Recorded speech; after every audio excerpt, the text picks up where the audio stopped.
Question number 19. Yes, and the question.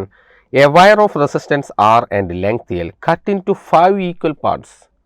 If these parts are joined parallelly, then the resultant resistance will be.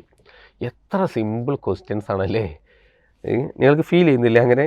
എത്ര simple ക്വസ്റ്റ്യനാണ്. JEE 2024 question പേപ്പറിലുള്ളതാണ് ഈ question എന്നൊക്കെ ഒരാളോട് പറയുന്നത് തന്നെ പ്രശ്നമാണ് അല്ലേ.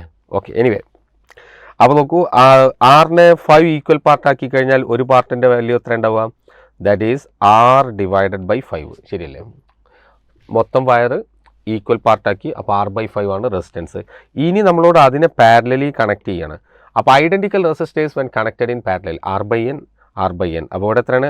R/5. അങ്ങനത്തെ എത്ര ഉണ്ട്? 5 എണ്ണം. Therefore the answer is R divided by 25 ohm is the right answer. Option 1 is correct.